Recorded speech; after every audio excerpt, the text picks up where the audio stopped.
سلامونه ملګرو، امید چې تاسو ټول جوړ یاست او ژوند مخ روان وي. د یو نوې ویډیو سره بیا ستاسو خدمت کې حاضر یم. الله دې وکړي چې تېرې شوې ټولې ویډیوګانې تاسو کتلي او څه ناڅه مو ترې زده کړي. نننۍ چې کومه زما ویډیو ده هغه د فارماسین په باره کې چې فارماسین څه ته ویل کېږي، دا ولې ضروري دی او دا موږ څنګه کولی شو.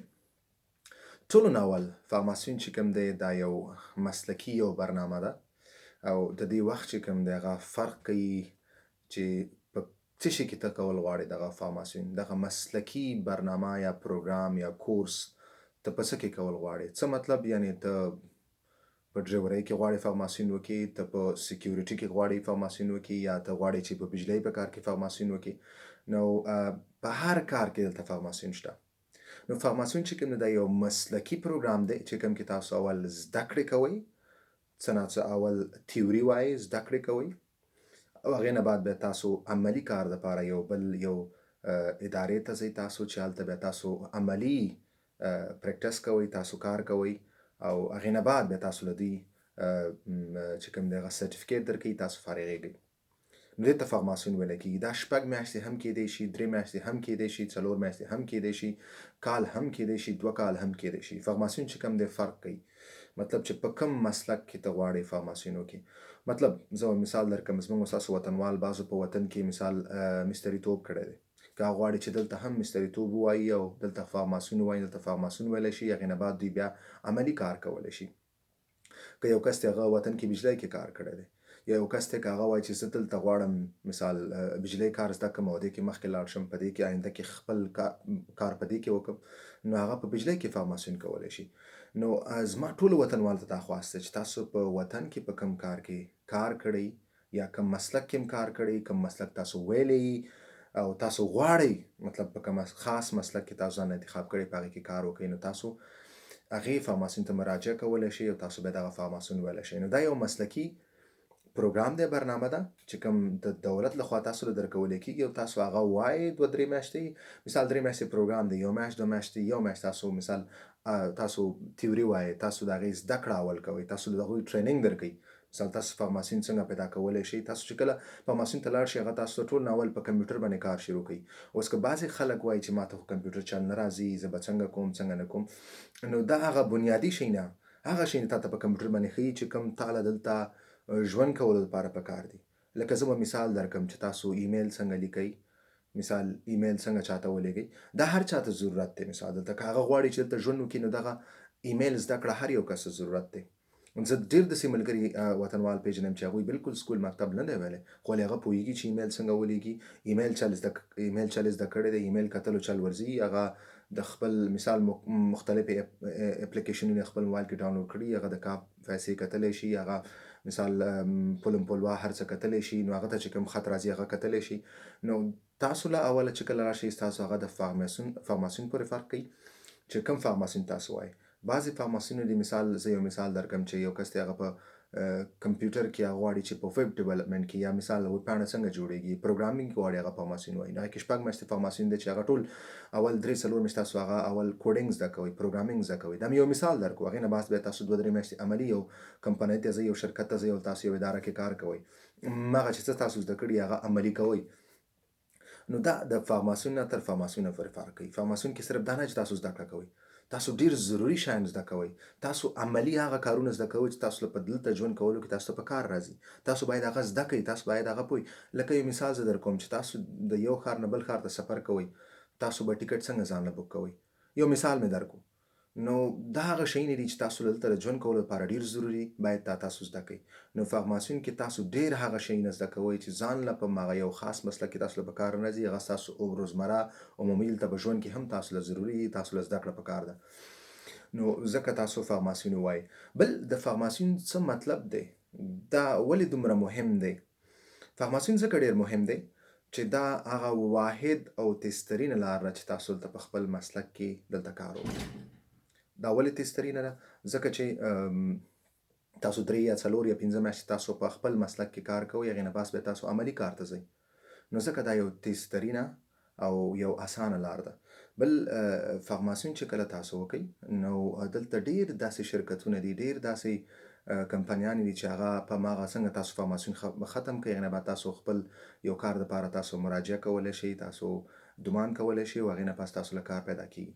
نو دا یو ډېره ضروري خبره ده. بل دا دی که تاسو غواړئ چې خپل آینده کې دلته مطلب ستاسو یو خپل مسلک کې کار وکړئ، هماغه کوم مسلک چې تاسو غواړئ او هغې کې کار ټول عمر دلته تاسو واخلئ او هغې کې کار وکړئ او هغې کې مخکې لاړ شئ، نو ځکه تاسو له فارماسیون ضروري دی. بل فارماسیون چې کوم دی لکه څنګه چې ما وویل تاسو دلته ډېر کارونه د کارونو پیدا کولو ډېر زیات چانسونه ډېر کارونه ته پیدا کېږي. بلکې هغه سپین کار تاسو کوئ. بل دا دی چې هغه کارونه داسې چې تاسو یې دلته خپله کمپنیانو یا شرکتونو سره کوئ. تاسو په خپل یو هغه خاص وخت لپاره تاسو کار کوئ، نه تاسو باندې څوک اضافي کار کولی شي. بل چې کومه کونتخه تاسو اخلئ په هغې باندې تاسو خپل کور ځان له پیدا کولی شئ، تاسو ته نور ډېر سهولیات درکولی کېږي، تاسو له د رخصتیو چې کوم دی د هغې هم تاسو له خپله تنخوا درکولی کېږي. نو تاسو په یو چوکاټ کې ننوځئ، قانون کې ننوځئ، نو ستاسو یو سیستماټیک ډول مخکې ځئ، ستاسو بیا تاسو له عمري کونتخه پیدا کېږي او ستاسو ژوند دلته نورماله کېږي او اسانتیا یې ستاسو ژوند کې راځي. نو ځکه فارماسیون چې کوم دی هغه ډېر اړین دی. بل دا دولت دغه فارماسیون پروګرام چې کوم دی برنامه دې دپاره ترتیب کړې ده چې یو کس دلته راشي د بل ملک نه او هغه غواړي په دې ټولنه کې زر تر زره مدغم شي او اسانۍ سره خپل مطلب کوم مسلک کې دوی غواړي په هغه خپل مسلک کې کار پیدا کړي. نو فارماسیون یې ځکه دې دپاره جوړ کړی. فارماسیون واحد او تیزترین لار ده چې تاسو کار ته لاسرسی پیدا کړئ. زموږ اکثره وطنوال ته فارماسیون نه کوي، نو دوی ګرځي تور کارونو سپې ګرځي، څوک یو کار څوک بل کار، څوک پې د 5 یا 6 ساعتو په ځای 10-12 ساعته کار کوي. نو دغه ټول بیا یو قسم تاسو سره مشکلات جوړوي، تاسو سره زیاتی کېږي. هغه څومره چې تاسو کار کوئ هغومره تاسو ته هغومره د هغې بدله نه میلاویږي، هغومره تاسو له هغومره روپۍ نه درکولی کېږي. نو دې دپاره ټولو ضروري خبره ده چې تاسو فارماسیون ووایئ او تاسو هغې ته مراجعه وکړئ. بله فارماسیون تاسو کوم ځای نه مطلب کولی شئ. لکه اکثره څومره زه وطنوالو سره وینم دلته ټول ماته وایي چې ما فارماسیون موږ ته نه راکوي، کال بعد یې راکوي، 2 کاله بعد یې راکوي او نه کېږي او ما ورته ګمان کړی دی داسې. فارماسیون چې کوم دی پلوه ورکوي. فارماسیون دا معنی نه چې څنګه تاسو پلوه ته لاړ شئ په اول رندیو کې تاسو له هغه فارماسیون درکړي. فارماسیون دپاره طبیعي خبره ده چې ژبه هم ضروري ده څه نه څه، خو داسې فارماسیونونه شته چې هغې دپاره ژبه ډېره ضروري ده، داسې فارماسیونونه شته هغې ته ډېره بنیادي ژبه ضروري ده، هغه فرق کوي. نو اوس که تاسو په دې بنیاد باندې پلوه ته مراجعه نه کوئ چې ماته ژبه نه راځي، خو زه مطمئن یم چې تاسو دلته هر وطنوال چې کوم دی هغه دلته کال یا 1 کال یا 2 کاله بعد هغوی مطلب اسناد اخلي او بیا پلوه ته ځي. نو دغه وخت چې کوم تاسو سره وخت دی کال یا 1 کال تاسو باید کورسونو ته لاړ شئ. دلته ډېر زیات مفته کورسونه دي، ډېر زیات په اسانتیا تاسو سره پیدا کولی شئ او زه هم وخت په وخت هغو ادرسونه تاسو سره شریکوم. نو تاسو لاړ شئ دغه وخت نه فایده څه کوئ او څه نه څه ژبه زده کړئ تر څو ستاسو اسناد راځي. نو ستاسو به څه نه څه ژبه زده یئ. ښه راځم خپلې خبرې ته. پلوه ته به تاسو مراجعه کوئ او هغې نه بعد پلوه چې کوم دی تاسو ته بیا هغه ستاسو چې کوم د خوښې فارماسیون دی هغه تاسو ته ګوري.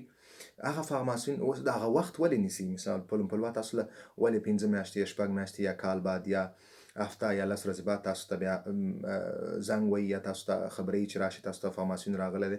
هغې وجه دا ده چې کوم فارماسیون تاسو غواړئ بعض دفعه داسې کېږي چې هغې لکه هغه کوم ګروپ دوی غواړي چې ګروپ برابر کړي هغې دپاره ګروپ نه برابرېږي. بعض دفعه د هغې هغه ګروپ تیار مطلب سیمپونه د هغو هغه پروګرام شروع شوی نو تاسو ته وایي تاسو منتظر اوسېږئ. دې معنا دا نه ده چې تاسو فارماسیون نه درکوي. اکثره وطنوال دا سوچ کوي چې پلوه خو فارماسیون نه ورکوي، موږ ورته ډمان کړی تر دا دمه یې ماته نه دی راکړی، ولې هغه لږ وخت نیسي. طبیعي خبره ده. بعض دفعه داسې هم کېږي چې تاسو ته ډېر زر ووایي، مثال هفته بعد 2 هفتې تاسو ته هغه ایمیل وکړي یا تاسو ته زنګ ووایي چې راشئ تاسو فارماسیون راغلی دی. نو تاسو پلوه ته ځئ، تاسو هغو سره رندیو واخلئ، هغو سره کښېنئ، تاسو خپله CV جوړه کړئ، ورته ووایئ چې ما په دغه مسلک کې کار کړی دی، په وطن کې مې دومره کار کړی، دومره تجربه لرم، په دې کې غواړم چې زه مخکې لاړ شم. نو فارماسیون دپاره به تاسو پلوه ته ځئ. طبیعي خبره ده بعض دفعه وخت ډېر اخلي خو تاسو ته به راځي، تاسو بیا ورځئ او فارماسیون به تاسو له حتمي درکوي پلوه. داسې نه ده چې نه درکوي. ډېر خلک وطنوال دا وایي چې نه ورکوي، داسې دي او هغسې دي. دغه ټولې تشې اورېدلې خبرې دي.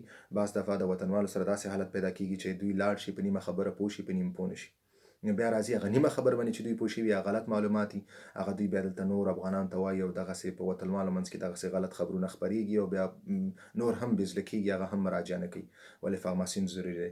او بله ډېره مهمه خبره دا ده که تاسو غواړئ چې زر نه زر کار پیدا کړئ، زر نه زر ښه کار، د آرام کار او ستاسو د خوښې کار پیدا کړئ، د هغې واحد لاره فارماسیون دی. صحیح دی. او هیڅکله هم تاسو داسې فکر مه کوئ چې ما له خو ژبه نه راځي. لکه هغه په فارماسیون باندې صحیح خبره ده، داسې شته چې بعضې فارماسیون هغې کې ژبه ډېره ضروري. لکه ما یو مثال مخکې درکړو که یو کس غواړي چې هغه په ویب ډیولپمنټ کې یا په کوډینګ پروګرامینګ کمپیوټر کې غواړي هغه وکړي، نو هغه ته ژبې ضرورت دی. هغه ته باید هغه ژبې باندې مطلب هغه ژبه ډېره زده وي تر څو په هغه شیانو باندې پوه شي او مخکې لاړ شي.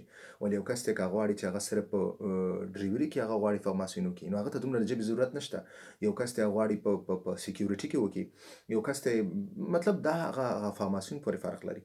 نو زه مطمئن یم چې ډېر وطنوال دي هغو ژبې هم زده، ډېر وطنوال دي هغو څه نه څه ژبې زده دی او څه نه څه کولی شي، دوی مخکې وړلی شي دغه فارماسیون. زه مطمئن یم، زه خپله دغې مرحلې نه تېر شوی یم، ما ته معلومات دی. نو دې دپاره تاسو هیڅکله هم بې زړه کېږئ مه. تاسو که تر دا دمه نه یې تللي او اسناد در سره یي او بېکاره یې، نو لاړ شئ فارماسیون ته مراجعه وکئ او فارماسیون والی. بل فارماسیون کې دا شی دی چې تاسو له بیا څه نه څه روپۍ هم درته درکوي، څه نه څه تاسو ته پیسې هم میلاویږي. صحیح دی. هغه هم د فارماسیون پورې فرق کوي. داسې فارماسیون چې 400 روپۍ تاسو له درکوي، 4,500 درکوي، 500 600 800 900 پورې، هغه فرق کوي. لکه زما یو ملګری دی، هغه مثال پخلي فارماسیون کوي، د پخلي چې پخلی څنګه وکړي دلته مختلفو هوټلونو کې فرانسوي خواړه څنګه جوړ کړي، نو هغه ته 4,500 ورکولې. نو هغه د فارماسیون پورې فرق کوي. نو هغه ټول 6 میاشتې پروګرام دی. نو دغسې دي، تاسو د هر څه کې فارماسیون شته چې تاسو څه وغواړئ. خپل مسلک کې کوم کې تاسو تجربه لرئ، کوم کې تاسو کار کړی تر دا دمه، څه هم وطن کې ویلي په هغې کې غواړئ، نو تاسو ورتللی شئ، مراجعه کولی شئ، تاسو له به هغه خامخا فارماسیون درکوي. نو ملګرو، زما هغه دغه خبرې لږ زیاتې شوې، لږ تفصیلي شوې، خو امید ده چې تاسو پرې پوه شوي او څه نه څه مو ترې زده کړي او پوه شوي. نو زما تاسو ټولو وطنوالو دا هیله ده چې راشئ، تاسو فارماسیون وکئ، مه بې زړه کېږئ او تاسو خامخا خپل ټولنپوهنوال ته مراجعه وکئ، تاسو له به یې خامخا درکوي. دا واحد تسترینه او مؤثره لار ده. بل دا دی چې تاسو به ټول ژوند لپاره به دغه فارماسیون تاسو سره مدد کوي او تاسو به کار پیدا کوي او تاسو به خپل مسلک کې کار کوئ. نو ژوند مو په ارامۍ. داسې به نه وي چې نن په یو باطمه کې، سبا په بله باطمه کې، سبا د بل سره، بله ورځ د بل سره، بل د یو انډین سره، بل د بل پاکستاني سره، بل بنګالي سره کار وکئ. نه، دغه تاسو ته ژوند مشکلات پیدا کوي. مطلب ستاسو ژوند دلته ډېر سخت دی، تاسو له ذهناً تاسو ناارامه یئ، فزیکي تاسو وجود تاسو ناارامه یئ، دغه تاسو ته پرابلمونه جوړوي. دغلته ما ډېر افغانان ولیدل چې هغو ته پرابلمونه جوړ شوي، ذهني مشکلات ورته پیدا شوي، فزیکي مشکلات ورته پیدا شوي، مریضان شوي دي. نو تاسو ولې یو ارامه کار، یو ستاسو په زړه د خوښې کار، ستاسو په زړه باندې کار، اسانه کار، بل ښې روپۍ کې تاسو له ولې درنه کړي؟ بلکې تاسو دلته سپین کار کوئ، نو دغه ستاسو فایدې ډېرې لري. ستاسو به کورونه د شلم ډېر کېږي، زر کېږي، تاسو ته به فایدې ډېرې میلاویږي. نو ولې نه تاسو خپل دلته ژوند ارامه کوئ، خپل ژوند ارامه کوئ تر څو ستاسو ذهناً ارامه یئ، تر څو ستاسو وجود مو ارامي، تر څو تاسو اقتصادي حالت مو ښه او خپل فامیل سره هم تاسو کومک په اسانۍ سره وکړی شئ. صحیح ده ملګرو؟ نو دا یو واحده لار ده او یو بهترینه لار ده.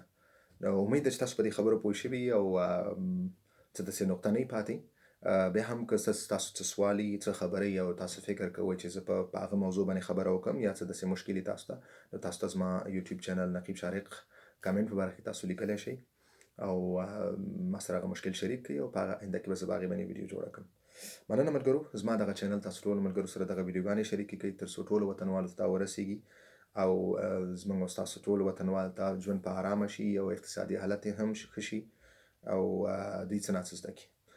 بله ملګرو، مهمه زما د دغه ویډیوګانو یو مهمه خبره، زما د دغه ویډیوګانو ډېر زیات غټ مقصد دا دی، هغه مهم خبر دا دی چې زه غواړم چې زموږ او ستاسو وطنوالو ته ژوند ارامه وي، ښه کارونه وکړي، دلته بل نورو دلته چې ملکونو کوم خلک راغلي نورو قومونو سره، هغو سره سیالګري شي، هغو سره په یو صف کې ودرېږي او تر څو د وطن نوم هم خلکو دپاره ښه ښکاره شي، تر څو خلک ووایي چې موږ امن پسنده خلک یو، موږ کارګر خلک یو، موږ با احساسه خلک یو، موږ د قانون پابند خلک یو.